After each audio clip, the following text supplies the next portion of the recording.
नमस्ते।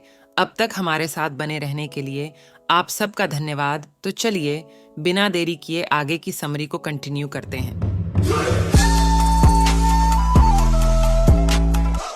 अपनी बात के जरिए अपने लोगों में भावनाएं पैदा करने वाला व्यक्ति बहुत अच्छा स्पीकर होता है।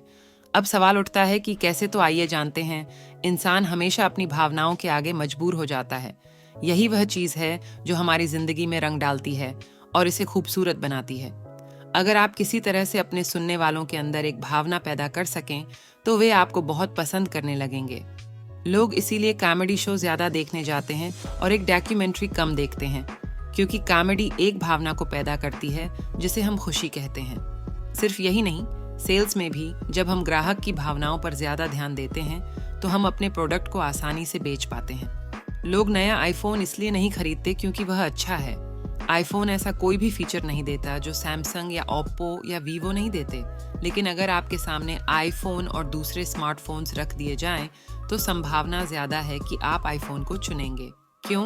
क्योंकि लोगों को लगता है कि उसे इस्तेमाल करने से उनका दर्जा उठ जाता है। भावनाएं हमारी जिंदगी को चलाती हैं। इसलिए अगर आप किसी तरह से भावनाओं पर काबू पा लें तो आप लोगों के दिलों पर काबू पा सकते हैं। किस तरह से आप लोगों में भावना पैदा कर सकते हैं? आसान शब्दों में, प्रैक्टिस करके आप जिस भी टॉपिक पर बोल रहे हैं, आपको उसके अंदर पूरी तरह से घुसना होगा।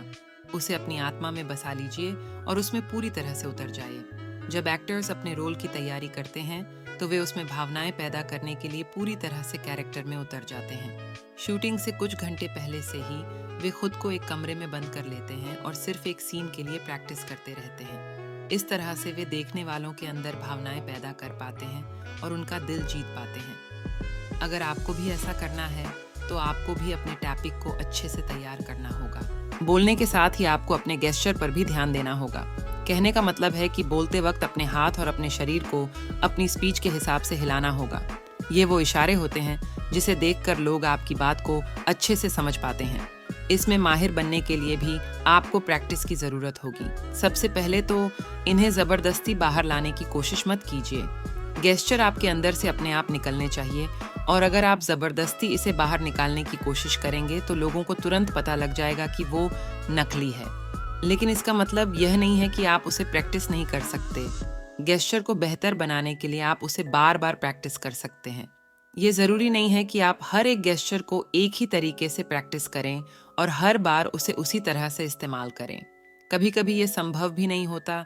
ये आपके अंदर से समय समय पर अपने आप निकलने चाहिए। आप अगर एक होनहार स्पीकर को एक ही स्पीच 2 बार देते हुए सुनिए तो आप यह देखेंगे कि उनके गेस्चर बदलते रहते हैं। इसके बाद आपको यह ध्यान देना होगा कि आपके अंदर से जो गेस्चर निकल रहे हैं वो आपकी स्पीच और आपके टोन के साथ मैच खा रहे हैं या नहीं। बहुत बार हम ऐसे गेस्चर कर देते हैं जो कि बहुत खराब लगते हैं। इसके लिए आप शीशे में देखकर उसे प्रैक्टिस कर सकते हैं। आप ये देखिए कि कौन से गेस्चर अच्छे लग रहे हैं, किसे सुधारा जा सकता है और किसे आपको निकालने की ज़रूरत है। समय के साथ आपको इसकी आदत पड़ जाएगी और आप इसे बेहतर तरीके से कर पाएंगे।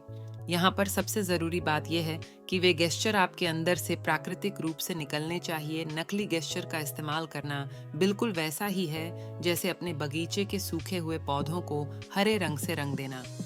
आप इसकी जितनी ज़्यादा प्रैक्टिस करेंगे, आपके लिए यह उतना आसान हो जाएगा। इसके अलावा बहुत ज़्यादा गेस्चर करने से लोगों का ध्यान भटकने लगता है। ये याद रखिए कि आप अपने हाथों को या अपने शरीर को हद से ज़्यादा मत हिलाइए। साथ ही अपने चेहरे के हाव भाव पर भी ध्यान दीजिए। अपने सुनने वालों को एक भीड़ में इकट्ठा कीजिए ताकि आप अपनी बात को लोगों तक अच्छे से पहुंचा सकें। आइए जानते हैं कैसे। क्या आपने कभी यह देखा है कि किसी सेमिनार में एक व्यक्ति ताली बजाता है और फिर सारे ही लोग अचानक से तालियां बजाने लगते हैं? क्या आपके साथ कभी यह हुआ है कि आपके ग्रुप में सारे लोग अचानक से ऊपर देखने लगते हैं और आप भी उसी वक्त ऊपर देखने लगते हैं? इंसानों की इस खूबी को कॉन्टेजियन कहते हैं, जिसका हिंदी में मतलब होता है एक व्यक्ति के विचार या रोग का दूसरे व्यक्तियों तक पहुंचना। इसका आसान सा मतलब होता है एक चीज का फैलाव। इसका मतलब यह है कि अगर आप अपने सुनने वालों को एक भीड़ डच में इकट्ठा कर लेंगे तो आप अपने विचारों को उन तक आसानी से पहुंचा सकते हैं। भीड़ में विचारों का इन्फेक्शन बहुत तेजी से फैलता है। अगर एक भीड़ीएच भरी जगह पर एक व्यक्ति अचानक से चिल्लाने लगे, आग आग, भागो भागो, तो सारे लोग पागलों की तरह भागने लगेंगे। इसलिए अगर आप चाहते हैं कि सब लोग आपके विचारों को सुने, तो उन्हें अलग अलग मत बैठने दीजिए। उन सभी को एक भीड़ में इकट्ठा कर लीजिए। यह करने के लिए आप सबसे पहले उन अलग बैठे लोगों के पास चलते हुए जाइए और उनकी ज़रूरतों के बारे में, डर के बारे में और भावनाओं के बारे में बातें कीजिए। एक बार जब उन अलग बैठे लोगों को लगने लगेगा कि यहाँ पर उनके जैसे विचार वाले लोग बैठे हैं, तो वे भीड़ में जाकर मिल जाएंगे और आपकी बात को अच्छे से सुनेंगे। लेकिन बहुत से लोग इस बात को नहीं मानते कि भीड़ में बैठने पर सारे लोग एक तरह से सोचते हैं। अगर आपको इस बात पर अब भी कोई शक है, तो इतिहास के इस एग्जाम्पल पर एक नज़र डालिए। 19वीं शताब्दी में सोवियत की सरकार ने यह नियम लागू किया कि कोई भी कहीं भी भीड़ नहीं लगाएगा। उन लोगों की इस बात का डर रहता था कि अगर सारे लोग एक साथ आने लगेंगे तो सरकार से बगावत करने की चाहत अचानक फैलने लगेगी और उन लोगों को हड़ताल का सामना करना पड़ सकता है। इसलिए आपको भीड़ इकट्ठा करने की काबिलियत अपने अंदर विकसित करनी होगी, क्योंकि इसमें वो ताकत है जिससे सरकारें गिराई जा सकती हैं। तो इसलिए आप अपने बहस करने की ताकत को बढ़ाइए। और यह कैसे होगा, आइए जानते हैं। बहुत बार हम कुछ ऐसी बातें बोल देते हैं जिसे साबित कर पाने में हमें परेशानी होती है। कभी कभी हम अपनी राय देने लगते हैं और बहुत से लोग उस राय को नहीं मानते। इसलिए यह बहुत ज़रूरी है कि आप जो भी बोलें उसे साबित करने की ताकत भी रखें, वरना आपकी कही गई बात को आपके खिलाफ इस्तेमाल किया सकता है। साथ ही अगर आप अपनी बात को साबित नहीं कर पाएंगे तो लोग आप पर भरोसा नहीं करेंगे। इसके अलावा अगर आपकी कभी किसी से बहस हो जाए तो आपको उसकी बात का जवाब देना भी आना चाहिए। अपनी बात को साबित करना और दूसरों से बहस करना, ये दोनों ही ज़रूरी है। इसलिए आपको यह भी सीखना होगा कि किस तरह से आप अपनी बात को सही साबित कर सकते हैं, और यह भी सीखना होगा कि किस तरह से आप अपने विरोधियों की बात को गलत साबित कर सकते हैं। जिस बात पर बहस हो रही है उसे अच्छे से समझने के लिए आप खुद से पूछिए कि क्या उसे साफ साफ शब्दों में कहा गया है।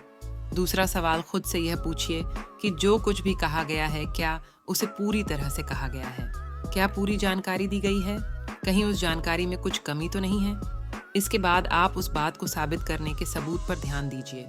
खुद से यह सवाल पूछिए, उस बात को किस एक्सपर्ट ने कहा है, क्या वो व्यक्ति वाकई में एक एक्सपर्ट है, क्या वो सही से सोच समझ सकता है।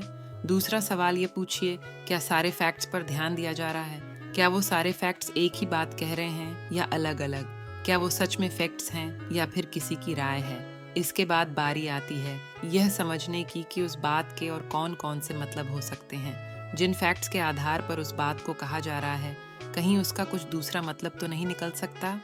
दूसरा सवाल यह कि आप जो बात कह रहे हैं उसे गलत साबित करने के लिए कौन कौन सी बात कही जा सकती है। इसके बाद अंत में आता है कही गई बात के नतीजे क्या हो सकते हैं। इसमें आप खुद से यह पूछिए कि कहीं आपने कुछ ऐसा तो नहीं कहा है जो सबूतों पर आधारित नहीं है। और दूसरा सवाल यह कि क्या सारे सबूत एक ही बात की तरफ इशारा कर रहे हैं। अब बारी आती है लोगों को अपने बोलचाल से अपने तरफ कैसे आकर्षित किया जाए। तो इसके लिए आप अपने सुनने वालों को एक कहानी सुनाइए ताकि वे कल्पना कर सकें। और ये आप कैसे करेंगे, आइए जानते हैं। ज़्यादातर लोगों को जानकारी, नंबर्स और स्टैटिस्टिक्स नहीं पसंद हैं। लोगों को यह जानने में बिल्कुल मज़ा नहीं आता कि पिछले 10 सालों में सिगरेट या शराब पीने से कितने लोगों की मौत हुई। अगर आप अपने टॉपिक में बहुत सी जानकारी डाल देंगे तो वो एकदम सूखी हुई लगेगी। उसमें रस भरने के लिए आपको उसे मज़ेदार बनाना होगा। किसी भी चीज़ को मज़ेदार बनाने के लिए कहानियों का इस्तेमाल कीजिए। कहानियाँ सुनने पर हम कल्पनाएं करने लगते हैं, हम अपने दिमाग में अलग अलग जगहों पर जाने लगते हैं और इस तरह से हम बोलने वाले की बात को कुछ ज़्यादा ध्यान से सुनते हैं।